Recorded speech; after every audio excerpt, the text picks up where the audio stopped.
She dumped her junk in my garage. 8 full months. No ask, no pay, no thanks. Boxes stacked to the ceiling, dead elliptical.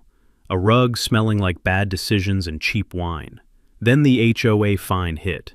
$150. Official letterhead. Violation. Garage aesthetics. All her crap. I called. She picked up sweetly.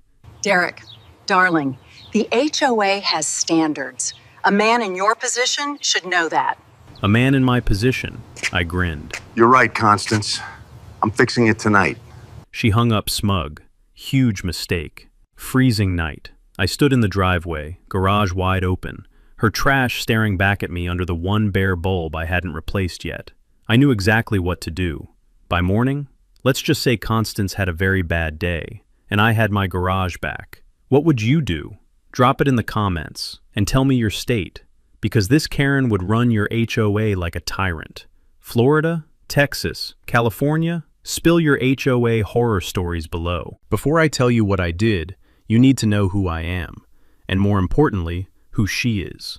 My name is Derek Calloway, 54, retired pipe fitter, part-time handyman, full-time guy who just wants Saturday morning coffee without a certified letter from a neighbor ruining it. I live in a ranch house in Maple Crest Estates, a suburb outside Columbus, Ohio. 87 homes, 1 community pool, 1 Facebook group where grown adults argue about leaf blowers at midnight. You know the type. My garage is everything. Pegboard walls, labeled tool outlines, floor clean enough to eat off, WD-40 and sawdust, and the occasional smell of fresh grease. The honest kind. The kind that means something got fixed today. I rebuild small engines on weekends. It took 11 years to get that garage exactly right. 11 years.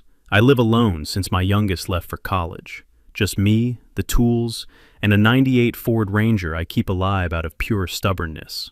Now, Constance Whitfield, HOA Board President, 61 years old, retired from a county zoning office where she apparently discovered she enjoyed telling people what to do, drives a spotless white Cadillac SUV, wears linen blazers in August, like she's perpetually about to issue a citation. She doesn't talk to neighbors so much as she processes them, like paperwork. Her husband Ron tends roses in the front yard with the 1,000-yard stare of a man who stopped arguing sometime during the Obama administration. I respect Ron. Ron has accepted things I haven't yet. The HOA board has 5 members. 3 vote however Constance points. 1. Gary Ostrowski, 67, retired electrician, forearms like bridge cable, has been quietly waiting for Constance to self-destruct for 3 solid years. Gary is important later, very important. Here's what you need to understand about Constance before the garage. She had a system. North side of Maple Crest. Bigger homes, decorative garage doors, cars that weren't purchased used. Got courtesy calls when there was a violation, a friendly knock, a heads up over the fence. South side. Ranch houses, work trucks, guys like me. Got certified letters. Every single time. I learned this the hard way 6 months before the garage situation. My buddy and I spent 4 days rebuilding a transmission on his pickup, parked out front. Ran perfectly, just wasn't pretty. Constance didn't knock, didn't text. Sent certified mail citing Municipal Code 18-4B. $75 administrative fee. I drove the truck around the block just to prove it worked. To nobody, just myself. Then paid the fine and moved on. That was my first mistake. You don't let people like Constance walk away thinking they won. 3 months later, she appeared at my door, Sunday afternoon. Hold a grocery store cookie tray, still in the plastic clamshell, sticker half peeled, wearing that smile that doesn't quite reach her eyes. She needed a small favor. Bonus room remodel. Contractor needed space cleared. Just a few boxes. 2 weeks, maybe 3. Temporary. I looked at the cookie tray. I looked at her smile. And I, being a fundamentally decent human being who apparently needed a harder lesson, said yes. I should have asked for it in writing. I should have asked what a few boxes meant. I should have offered her a cookie back and closed the door. Instead, the next morning a moving van rumbled up my street. Diesel so loud it rattled my kitchen window at 7 a.m., and 17 boxes came off that truck. Then an elliptical nobody had used since 2019 by the look of it. Then a plastic-wrapped clothes rack. Then a rolled-up Persian rug that smelled like cat hair, cedar, and something older and sadder underneath. That rug took up the entire back corner of my garage and radiated judgment for 8 straight months. 2 weeks became 1 month. 1 month became 4. I sent 2 polite texts asking for an update. Both were read. Neither answered. By month 5, I couldn't fit the Ranger inside my own garage. Started paying $60 a month to store it at my buddy Hank's place down the road. $60 a month. Every month. You're going to want to remember that number. The morning I got that violation notice, I didn't yell, didn't slam anything, didn't even text her back right away. I poured a second cup of coffee, pulled on my boots, and walked into the garage. Stood there in the cold November air with the notice in one hand and the mug in the other, just looking. 17 boxes stacked against the wall. Dead elliptical in the corner. That rug, rolled up and leaning like it owned the place. My breath made small clouds in the air. The concrete was cold even through the soles of my boots. And somewhere, underneath the cedar and cat hair smell of that rug, I could just barely catch the WD-40 and sawdust that used to be all this space smelled like. I made a decision right there. No yelling, no drama, no mistakes. I went back inside, got my phone, and started photographing everything, methodically. Every box, every label, every visible corner of the garage, the crack in the elliptical's handlebar, the clothes rack leaning against my tool chest like it was comfortable there. Both text messages I'd sent Constance, timestamps showing, blue read receipts sitting there like quiet evidence. The violation notice, dated, next to my mailbox. Then I found a spiral notebook, blue cover, Walgreens, 89 cents. Sat down at the kitchen table and wrote everything out by hand. Every date, every dollar, the truck fine, the cookie tray sundae, the 17 boxes, the 5 months of $60 parking fees at Hank's yard. All of it in order, in ink. That notebook became the most important thing I owned for the next 3 months. I didn't know that yet, but I was about to find out. I hand-delivered a written note to Constance's door that same afternoon. Polite, 1 page. I explained that, per the HOA's own violation notice, the garage needed to be cleared immediately. I requested reimbursement for the $150 fine and the parking costs.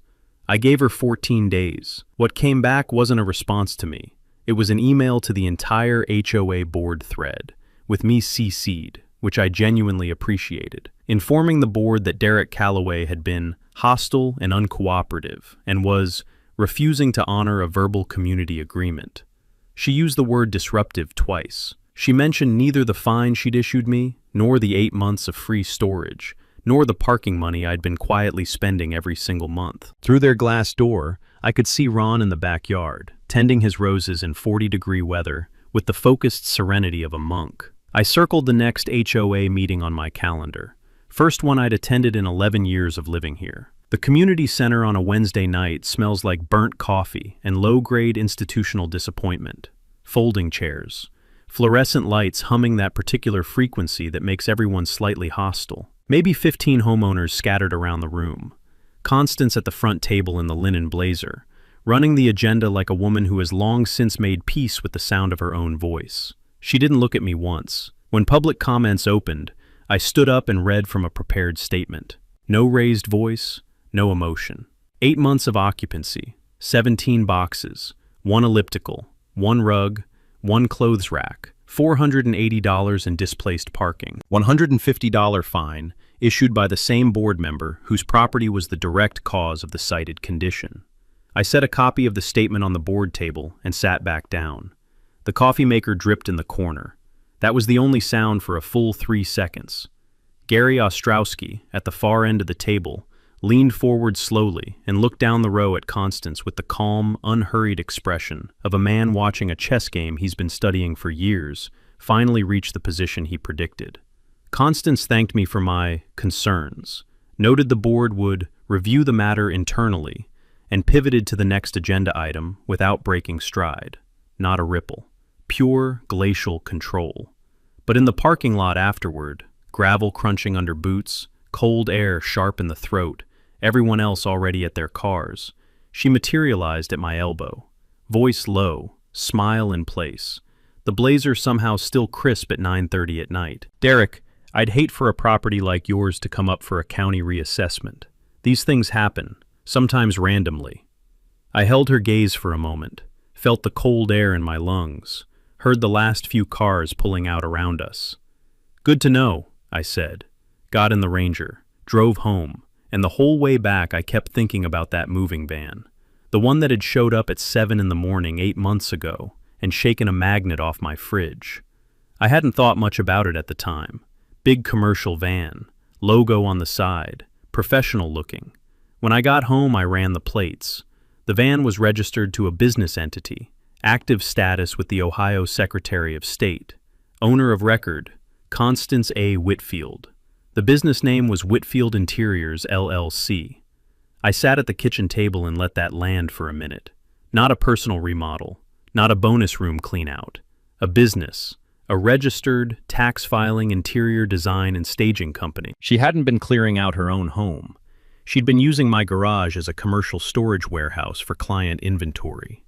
8 months, free of charge, without telling me, while I paid $60 a month to park my own truck somewhere else, and then fined me for the clutter it created. I wrote it in the blue notebook in capital letters, underlined it twice, put a circle around the whole thing.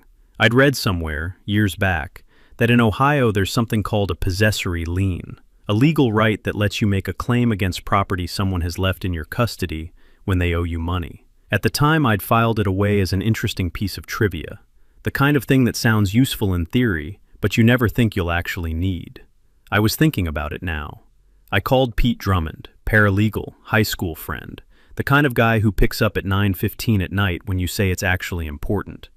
Pete, what happens when someone uses your private residential property for commercial storage without permission or compensation? 4 seconds of silence. Derek, he said slowly, that is a genuinely interesting question.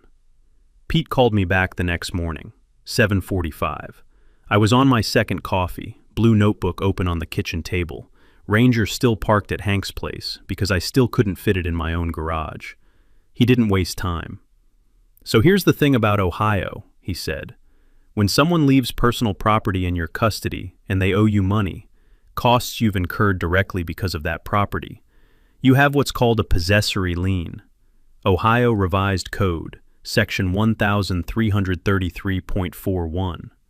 The law recognizes that you've been involuntarily turned into a storage facility, and it gives you a legal claim against the stored property itself as compensation.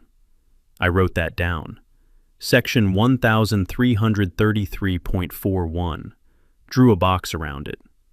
What do I actually have to do? I asked. Send formal written notice. Give her a cure period. 14 days is standard. If she doesn't pay or remove within that window, you can legally dispose of the property to recover your documented costs. And Derek, your documentation is unusually good. Most people don't have this kind of paper trail. That last part I owe entirely to 30 years of trades work. In pipe fitting, you learn fast that the job site argument you lose is almost always the one where the other guy wrote things down and you didn't. I'd been keeping notes by instinct. Turned out instinct was right. Pete drafted the demand letter that week. Firm letterhead. Professional, precise, and, I say this with full appreciation, the kind of document that reads completely differently than a handwritten note from a neighbor. It laid out everything. 8 months of unauthorized commercial storage, $480 in displaced vehicle costs, $150 in wrongfully issued fines, and formal notice of intent to exercise possessory lien rights if reimbursement and removal did not occur within 14 calendar days. Certified mail, green return receipt card, straight into the blue notebook. Then I waited. What I did not anticipate, though I should have honestly, was that Constance wouldn't respond to me at all. No call, no knock, no Ron appearing at the curb with a check and a pained expression.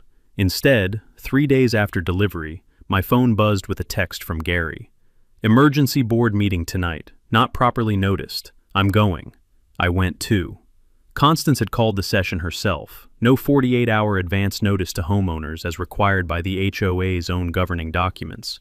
No posted agenda, just a phone chain to her 3 reliable votes. She was attempting to push through an emergency resolution, authorizing herself, as board president, 2. Negotiate and settle community property disputes on behalf of homeowners. In plain English, she was trying to write herself official HOA cover to make my legal claim disappear.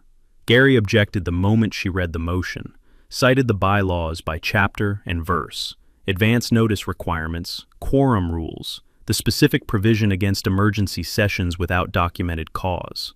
His voice was the voice of a man who had read those 62 pages so many times the page numbers were committed to memory, and who had been waiting patiently for exactly this occasion to use them.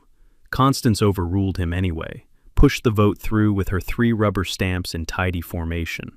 Gary had been recording the entire meeting on his phone. He told me in the parking lot afterward, cold night air sharp with exhaust and dead leaves, the community center's exterior light buzzing faintly overhead, that he'd kept his phone charged to full battery before every single meeting for the past 2 years.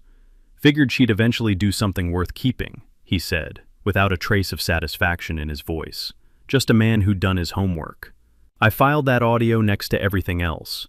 2 days after the certified letter was confirmed delivered, green card back, signature on file, Constance came to my door. No cookie tray this time, just the blazer, the smile, and Ron idling in the Cadillac at the curb, with the expression of a man mentally tending his roses from a distance. She told me to drop the legal nonsense, said the items were personal property and fully protected, said she'd have her actual attorney involved if I kept pushing. She said actual with a very specific emphasis, the tone of someone who considers paralegals roughly equivalent to people who once read a law book on an airplane. I made a mental note to tell Pete. He'd appreciate it. I had my phone recording in my breast pocket. Ohio is a one-party consent state.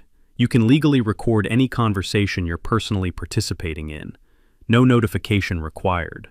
I'd confirmed that online the night before in about 45 seconds. 45 seconds that would turn out to be worth considerably more than their face value.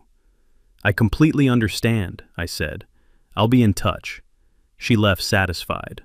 Ron pulled the Cadillac away from the curb with the quiet relief of a man whose part in this was finally over for the evening. I closed the door, pulled out my phone, listened to the whole conversation back. Every word. Crystal clear. But the recording wasn't even the most important thing I found that week. Because while I was working through the HOA's full governing documents, all 62 pages, the CC&Rs that Gary had quietly forwarded after the illegal meeting, I found something in Section 9, Paragraph 4, buried in language so dry it nearly put me to sleep before I understood what I was actually reading.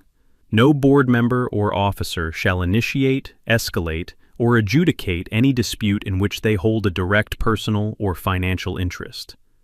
Constance had signed my violation notice herself, in her official capacity as board president, in a dispute where her own property was the direct cause of the condition being cited.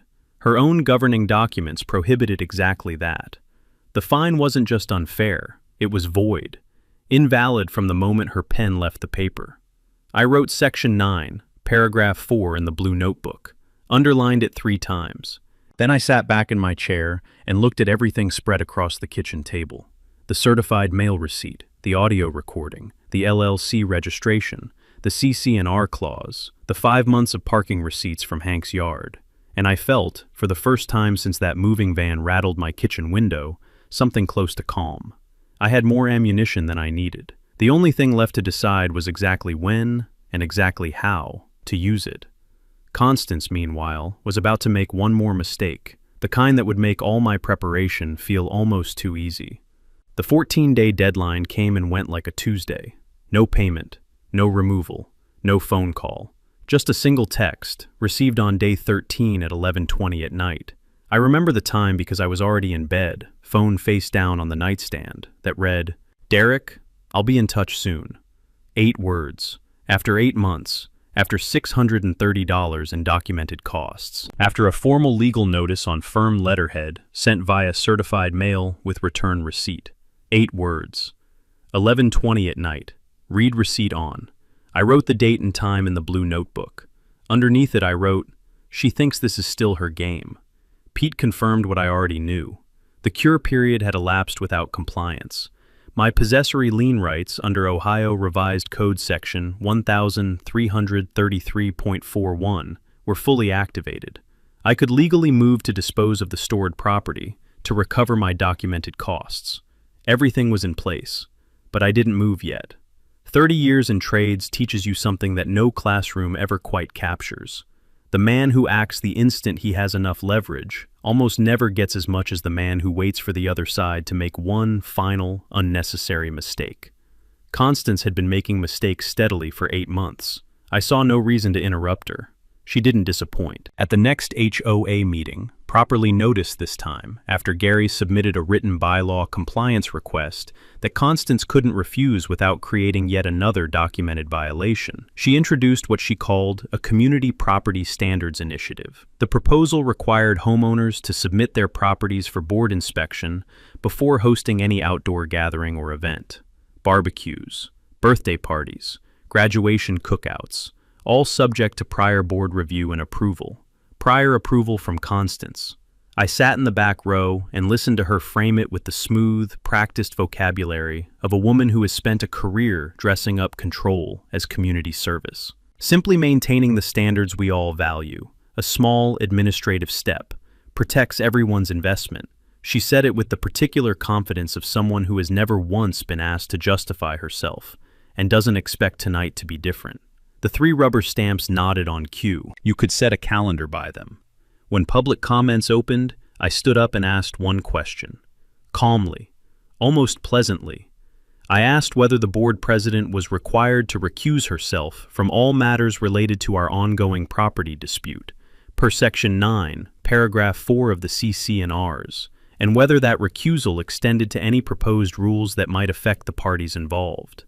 Then I read the clause aloud. Word for word, slowly. The nodding stopped. Paul, the insurance guy at the end of the board table, 2 years of meetings and not one original thought on record, looked down at his agenda copy with the expression of a man who has just noticed the floor might not be entirely load-bearing. Constance's smile stayed exactly in place, but her eyes did something I hadn't seen before. Just for a half second, a recalculation, the look of someone adjusting a plan they assumed was already finished. She thanked me for my procedural input and pushed the vote through anyway, 4-1. Gary's was the one. The initiative passed. But something had shifted in that room, the way air pressure shifts before a storm that hasn't announced itself yet. I felt it in the way Paul folded his agenda in half and didn't unfold it again. Outside, the November air bit at the back of my neck as I walked to the Ranger. Cold enough to see breath. Cold enough that the gravel in the parking lot sounded different underfoot, harder, drier, the crunch of a season turning. 2 weeks later, my phone rang. County Assessor's Office. Routine reinspection of my property. No specific reason given. I stood at the kitchen window, holding the phone after I hung up, looking out at my garage through the glass. My neighbor Burl Hutchins, 71, 31 years as a rural mail carrier, a man who has observed this neighborhood from street level every single day for 3 decades and retains everything, had mentioned over the fence the previous Thursday that he'd spotted Constance's white Cadillac in the county municipal building parking lot. Mid-morning. He'd clocked the time because Constance didn't usually leave the neighborhood before 11 on weekdays. Burl notices these things. The route never really leaves a carrier. It becomes a kind of permanent operating system. I called the assessor's office back, asked whether the review had been initiated by a third-party complaint. The woman I spoke to wouldn't confirm a name, but she paused, just a half second, just long enough, before she said, routine flagging. And that pause told me everything her words didn't. Constance had followed through on her parking lot threat. She'd used a county government office as a personal pressure tool against a neighbor with a legal claim against her. I wrote it all down. Date, time, the assessor's name, the pause. Then underneath, she just handed me documentation of the threat she made. Because here's what Constance never grasped about paper trails, and I mean this genuinely, not as a taunt, but as a simple fact of how documentation works. They run in both directions. Every move she made to pressure me became a record. Every overreach was a brick. And she'd been handing me bricks for months. One certified letter, and one late-night text, and one county parking lot visit at a time, until I had enough to build something she was going to have serious trouble getting out from under. By mid-November, the full picture looked like this. Possessory lien rights activated and documented. Illegal board meeting on audio recording. CC&R conflict of interest violation in writing. Direct threat recorded on a one-party consent state. County assessor intimidation documented with a timeline. A wrongful fine, void under the HOA's own rules. And 8 months of free commercial storage for a registered business. Whitfield Interiors LLC. Running out of my residential garage without a single dollar of compensation. That was one side of the ledger. On the other side, Constance had a text message that said, "I'll be in touch soon," and a plan she thought was still secret. Burl had overheard her telling a neighbor, voices carrying across the cold front yard, the way they always do in November, that she needed her staged inventory back before Thanksgiving for a client delivery. She'd been photographed by Burl's casually observant eyes, measuring cargo dimensions on a rental van website on her phone. She was planning to show up, load everything, and drive away. No payment, no acknowledgement, no consequences whatsoever. She had no idea what I was planning to do. And I'll be honest with you, that was the detail I enjoyed most. Not the legal position, not the documentation. The fact that she was out there measuring cargo space while I was sitting in my kitchen with a plan she couldn't see coming, couldn't counter, and couldn't undo once it started. I opened my laptop, pulled up Facebook Marketplace, and I started thinking about how to write a listing. Before I wrote a single word of that listing, I needed to know exactly what I was dealing with. Pete had been digging into Whitfield Interiors LLC for 3 days by then. Not illegally. Everything he pulled was public record, the kind of information sitting in plain sight on the Ohio Secretary of State's business registry, available to anyone willing to spend 20 minutes looking. Most people don't look. Pete looks at everything.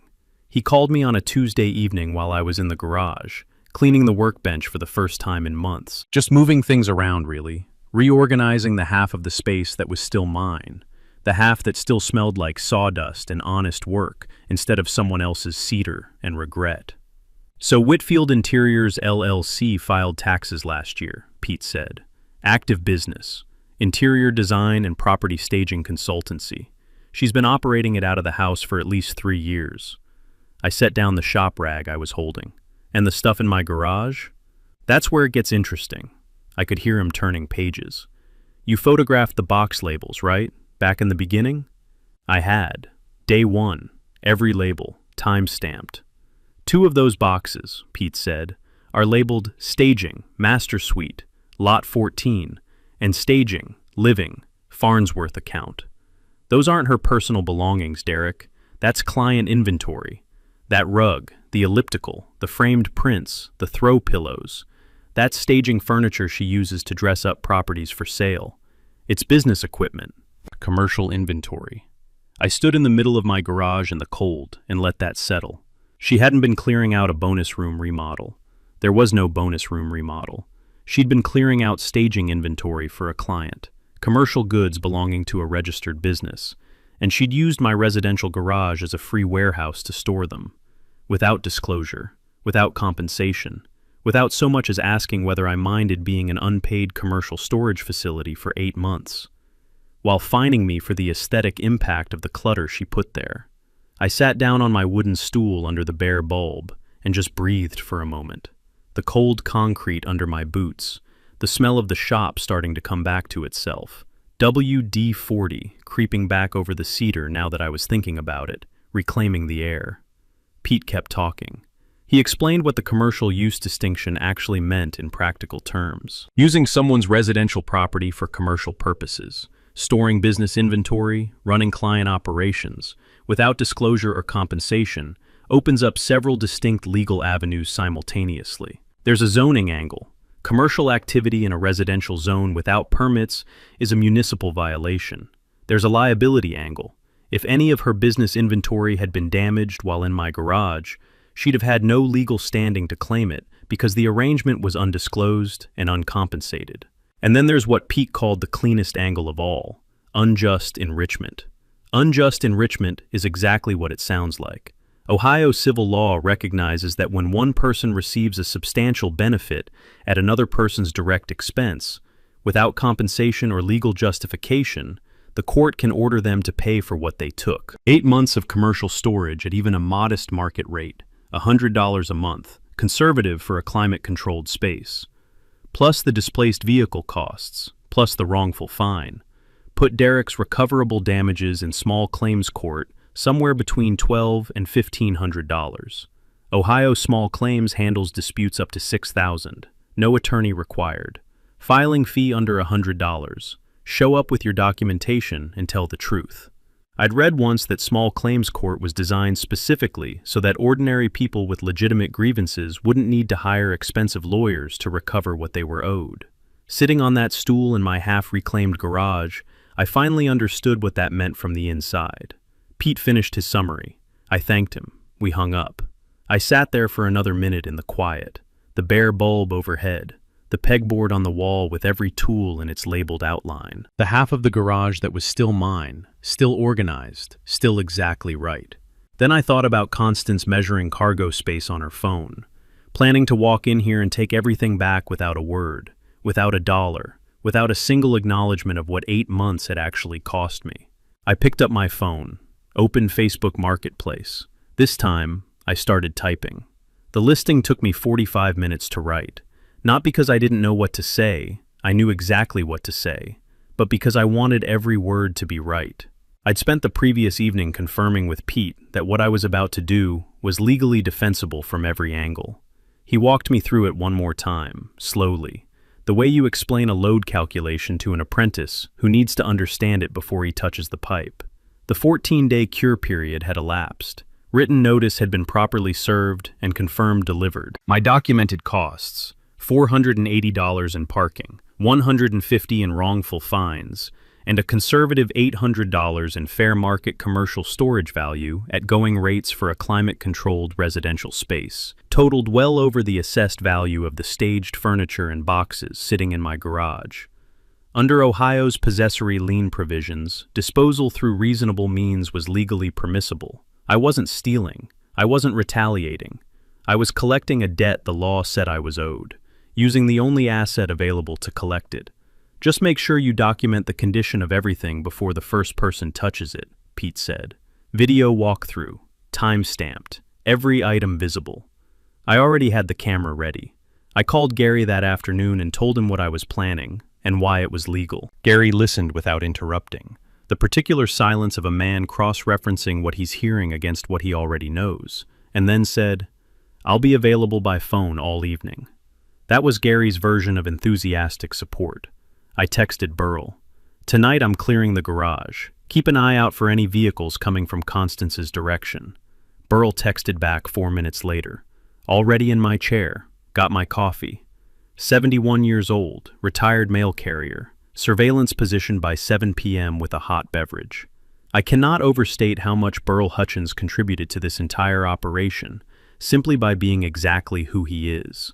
I also filed the small claims complaint that afternoon, online through Ohio's e-filing system, which accepts submissions around the clock because justice, at least administratively, doesn't keep business hours. The claim was straightforward, $630. The wrongful fine plus 5 months of documented parking costs. I kept it clean and specific, well under the threshold that would extend the hearing timeline. Filing confirmation printed, into the blue notebook. At 8:45 that evening, I did the video walkthrough. 90 seconds, narrated, every item visible and in its existing condition. Timestamps running. I photographed the garage one final time, full width, corner to corner, and uploaded everything to a cloud folder Pete had access to. At 9:17 p.m., I posted the listing. Free, porch pickup tonight, first come, first served. Miscellaneous household items, boxes, framed art, decorative pillows, area rug, exercise equipment, clothing rack. No holds. Address via message, gone by morning. 11 minutes later, I had 23 messages.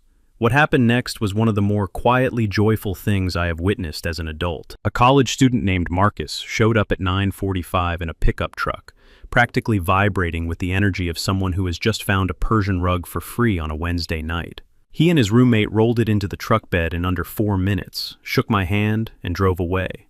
The rug that had occupied my back corner and radiated judgment for 8 months was gone before 10 o'clock.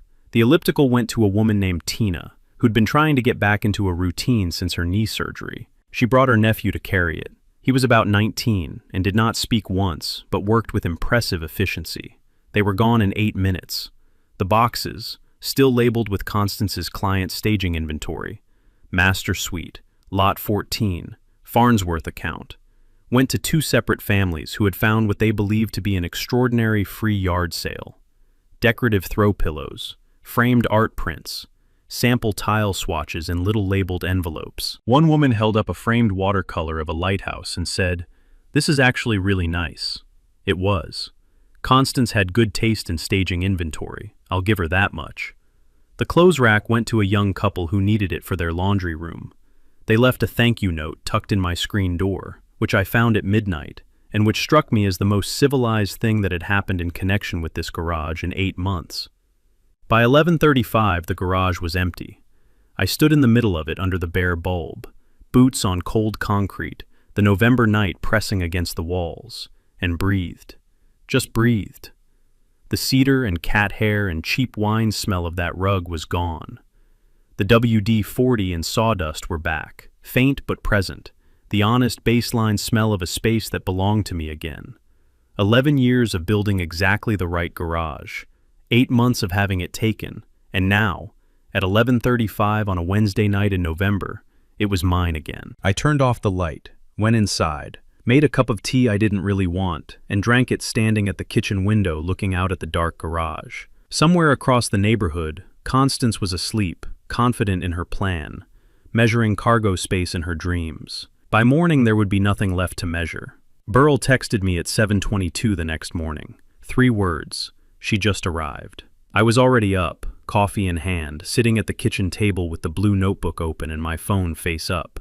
I'd slept well, better than I had in months, honestly, and I'd been waiting for this with the particular calm of a man who has already won and is simply watching the conclusion arrive on schedule. Burl's texts came in over the next 11 minutes, like dispatches from a man who had been born for exactly this assignment. The white Cadillac parked out front at 7:23.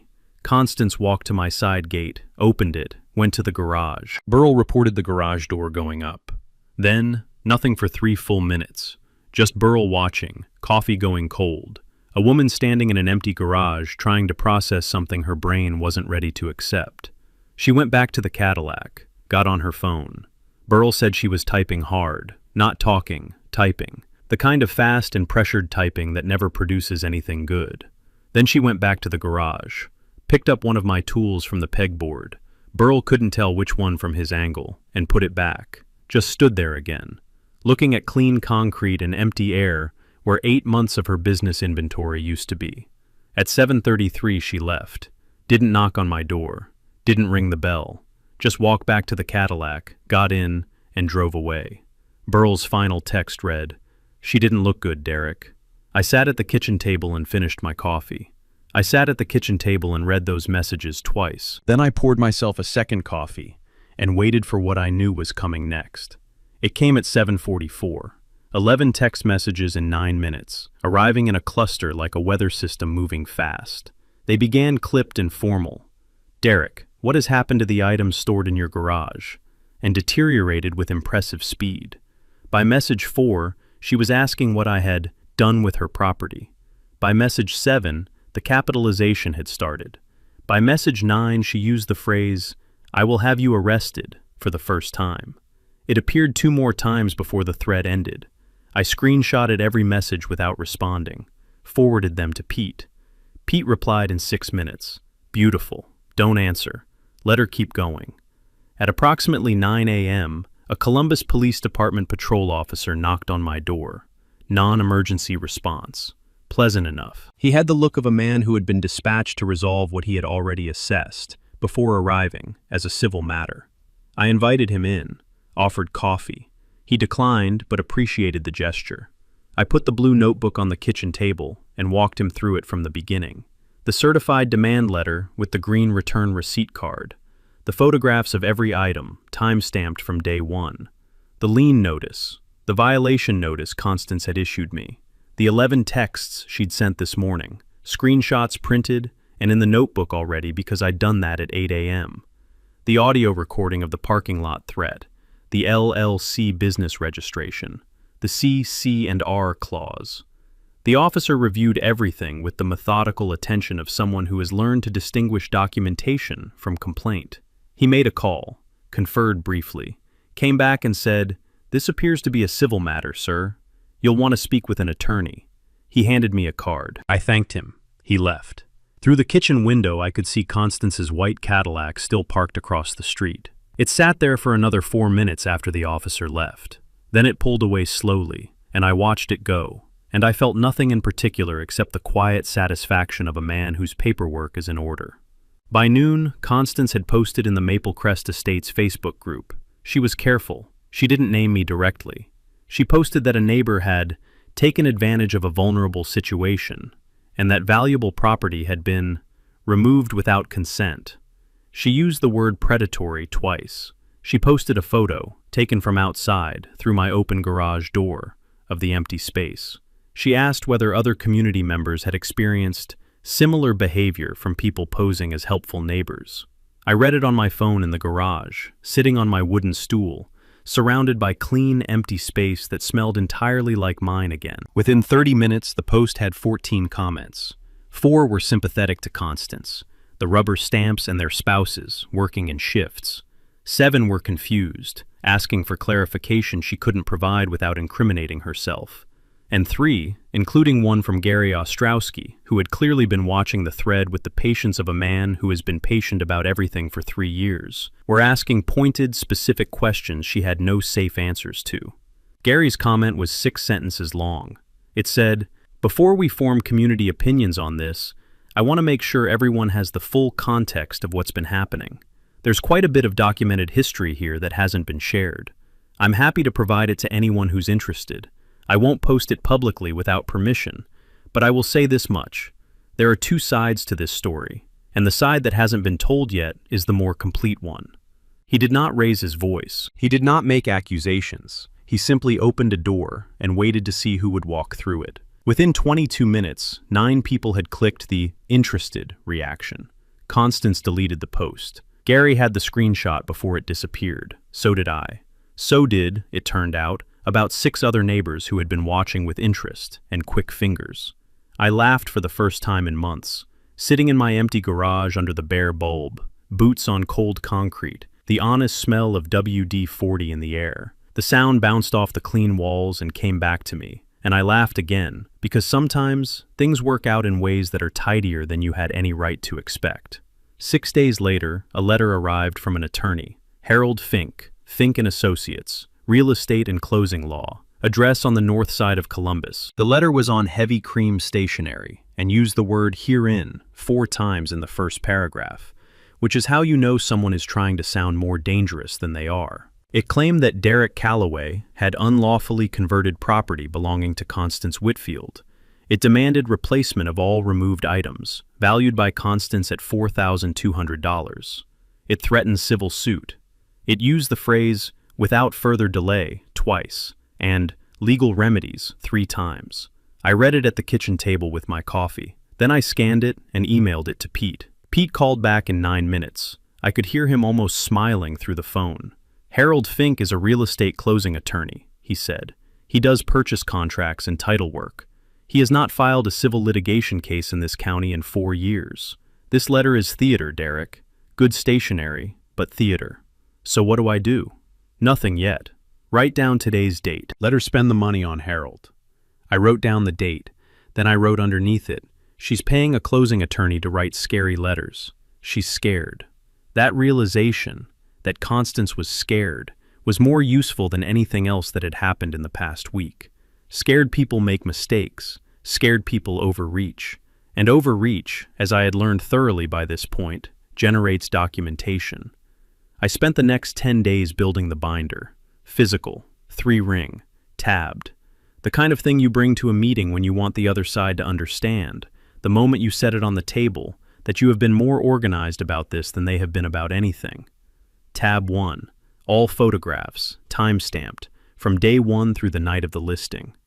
Tab 2, the certified demand letter and the green return receipt card. Tab 3, both text message chains, the unanswered polite ones and the 11-message explosion. Tab 4, the blue notebook, photocopied page by page. Tab 5, the audio recording transcript, typed out by Pete with timestamps. Tab 6, Gary's recording of the illegal emergency board meeting, transcript included. Tab 7, CC and R Section 9, Paragraph 4, highlighted. Tab 8, the Whitfield Interiors LLC business registration, pulled from public record. Tab 9, the county assessor notice, with my handwritten timeline notes connecting it to Constance's parking lot threat. Tab 10, the Facebook post screenshots, Constance's original, Gary's comment, the deletion timestamp. 47 pages. It smelled like fresh printer ink and finished business. The Maple Crest Estates annual homeowners meeting was announced for the first week of December, the meeting where board elections were held. Gary confirmed what I'd found in the bylaws. Any homeowner with a documented governance complaint could present it to the full membership during the election portion. On the record, before a vote, I confirmed my attendance. 4 days before the meeting, Constance came to my door one final time. Ron was with her. Standing slightly behind and to her left, hands in his jacket pockets, in the posture of a man fulfilling an obligation he did not design and cannot escape. The roses were long finished for the season. He had nothing to tend. He looked like he missed them. Constance offered me $300, cash, in an envelope. She said she acknowledged there had been some miscommunication on both sides. She said she wanted to move forward as neighbors. She smiled the smile. $300. After $630 in documented direct costs. After 8 months of commercial storage at market rate. After the assessor threat and the 11 texts and the $4,000 demand letter from Harold Fink of the Heavy Cream Stationery. $300. I'll think about it, I said. I closed the door. Stood in the hallway for a moment in the quiet. Then I wrote in the blue notebook. Offered $300. Filed claim for $630. She knows she's losing. That evening, I made one more call. To Shelby Ames, a reporter at the Westerville Courier, who had covered HOA governance disputes before, and had, by reputation, a healthy intolerance for sources being pressured into silence. I gave her a 20-minute briefing, emailed her the key documents from the binder. She asked if she could attend the annual meeting. I told her it was a public meeting. She said she'd be there. I hung up, finished my coffee, and went to bed at 10:30. I slept the way a man sleeps when everything that needs to be ready is ready, and all that's left is morning. The Maple Crest Estates annual homeowners meeting drew 41 people. That might not sound like a lot, but in a community of 87 homes, where the average monthly meeting pulls maybe 15 neighbors and a pot of burnt coffee, 41 people on a cold December Tuesday night means word had gotten around. People were standing along the back wall. Someone had brought their own folding chair. The fluorescent lights hummed their familiar hostile frequency. The coffee was burnt, because of course it was. Some things are constants.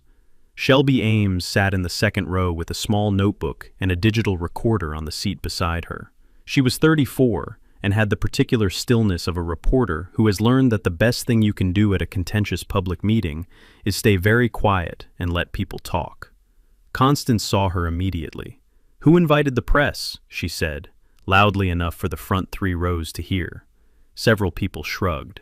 Gary said mildly, "It's a public meeting, Constance." Constance straightened her blazer. December, still linen. I will never stop being impressed by this. And called the meeting to order. She ran the early agenda with her usual competence. Treasurer's report, committee updates, maintenance schedule for the pool enclosure. She moved through it with the smooth authority of a woman who has run these meetings for years and intends to run them for many more. She did not look at me. She did not look at Gary. She looked at her agenda and her 3 rubber-stamp board members, and she ran that room like a general who hasn't yet been informed that the supply lines are cut. When the meeting reached board elections and the floor opened for governance comments, I stood up. I was wearing a clean flannel shirt. I had the binder. I thanked the community for their time and said I had a governance complaint to present before voting proceeded. My voice was steady. I've stood in louder rooms than this, with more at stake, reading measurements off instruments in conditions that didn't allow for error. This was just a folding chair room with 41 neighbors and a woman in a linen blazer who had made a series of increasingly poor decisions. I began with the timeline, the cookie tray Sunday, the 17 boxes, the 8 months, the $60 a month, the violation notice, the certified demand letter, the lien rights. Item by item, date by date, dollar by dollar, in the voice of a man reading a work order, not performing outrage, just accounting for facts. The room was completely quiet. Even the coffee maker had stopped dripping. When I reached the illegal emergency board meeting, Gary produced his phone and played 30 seconds of audio. Constance's voice, clear and unmistakable, overriding Gary's bylaw objection on an improperly noticed meeting. 3 people in the audience exchanged looks. One woman put her hand over her mouth, not in shock, in recognition. The look of someone hearing confirmed what they had long suspected. When I showed the Whitfield Interiors LLC registration and the box label photographs side by side, staging inventory for a commercial client, stored in a residential neighbor's garage for 8 months for free, the room shifted. Not dramatically, just a degree or two. The kind of shift you feel in the air pressure of a space when the group understanding of something changes all at once. When I laid out the county assessor intimidation timeline, Constance's Cadillac in the municipal building parking lot, the call 2 weeks later, the too long pause before routine flagging, Constance said, for the first time all evening, "That is not accurate." Her voice was tight, not calm. The glacial control had a crack in it, thin as a hairline fracture but visible. From the back of the room, clearly and without drama, someone said, "Let him finish." I finished. I placed a copy of the 3-page binder summary in front of each board member. One in front of Shelby Ames. Then I said the thing I had decided to say 3 weeks earlier, when I was building the binder at this same kitchen table and thinking about what I actually wanted from all of this. I don't want anyone removed. I don't want drama. I want the fine reversed, the lien satisfied, and a governance review so this can't happen to anyone else sitting in these chairs. I sat down.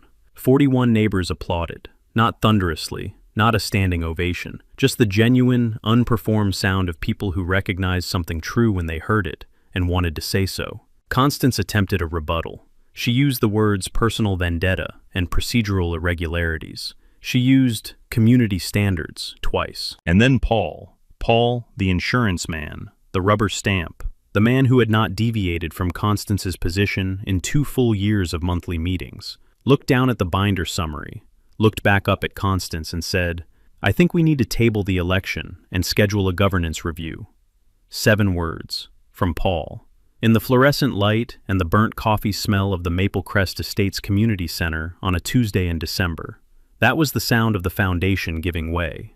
The election was tabled. The governance review was formally moved and seconded. Gary seconded it before the words were fully out of Paul's mouth. 3 weeks later, Derek Calloway received a default judgment in Franklin County Small Claims Court for $630 plus filing costs. Constance did not appear. The judgment was entered, printed, and filed in the blue notebook behind everything else. It was the least satisfying $630 I have ever collected, and also, in some ways, the most. The governance review took 6 weeks. An independent reviewer, appointed by the Ohio HOA oversight body, went through everything. The binder, the recordings, the CC&R provisions, the meeting records going back 18 months. She was thorough and unhurried, and produced a report that was, in the particular dry language of official findings, about as damning as official language gets. 3 formal findings. 1. The emergency board meeting had been improperly convened, and its resolutions were void. 2. The violation notice issued to Derek Calloway had been signed by a board officer with a direct personal interest in the dispute, in violation of Section 9, Paragraph 4, and was therefore invalid and reversed. 3. The board was required to implement a written conflict of interest recusal policy within 90 days, with compliance reported to the oversight body. The findings were public record. Shelby Ames published her story in the Westerville Courier the week they were released. Thorough, fair, completely sourced. 2 regional outlets picked it up within 4 days. The headline on the second pickup read, "HOA President fined neighbor for clutter created by her own business inventory." It was accurate. It was not kind. Constance did not comment. At the January board meeting, she announced she was stepping back from her board role to focus on her business. She said it in the same measured tone she used for everything. The linen blazer one final time. the smile in place, the voice projecting the particular dignity of a person declining to acknowledge what has happened. She did not apologize. She did not address the room. She read a prepared statement, folded it, and left before the meeting concluded. Ron, by all accounts, looked like a man who had been quietly waiting for this for a very long time. Whitfield Interiors LLC was dissolved the following spring. Gary Ostrowski was elected interim board president by acclamation at the February meeting. His first act was to circulate the complete HOA governing documents to every homeowner in the development, something that hadn't been done in 7 years. His second act was to reduce the administrative fine for minor violations from $75 to $25, and to add a mandatory courtesy call step before any written notice could be issued. Small changes, real ones, the kind that don't make headlines but make a neighborhood function like one. The Ranger moved back into the garage in February. First time in 9 months. I pulled it in on a Saturday morning, parked it exactly where it belonged, and stood there for a minute just looking at it. Clean concrete, WD-40 and sawdust, everything in its labeled place on the pegboard. 11 years of work, still there, exactly right. Some things are worth protecting. That's the whole story, really. But there's one more part. That spring, Burl Hutchins suggested something at one of the informal get-togethers that had started happening in my garage on Saturday mornings. Just a few neighbors, coffee, whoever wanted to come. He suggested we make it official, a monthly skills exchange, rotating garages around the development, neighbors teaching neighbors practical things, basic electrical, plumbing diagnostics, small engine maintenance, furniture repair, food preservation. The kind of knowledge that used to pass between neighbors as a matter of course, and had somehow, somewhere along the way, stopped. We called it the Maple Crest Skills Exchange. The first session drew 9 people. The second drew 16. By April, we had a waiting list. The HOA, under Gary's quiet governance, formally endorsed it and allocated $500 from the community fund for supplies and materials. It smelled like sawdust and chili and engine grease and good coffee. And it was the best thing to happen in Maple Crest Estates in years, possibly ever. At Burl's suggestion, we established a small scholarship alongside it, the Maple Crest Trade Scholarship, funded by neighbors who chipped in voluntarily, awarded to a graduating local high school senior pursuing vocational or technical certification. The first year's award was $500. It went to a 17-year-old named Caleb, who wanted to be an HVAC technician. Derek shook his hand at the ceremony and thought about the blue notebook sitting in the filing cabinet at home. It had been worth keeping, all of it.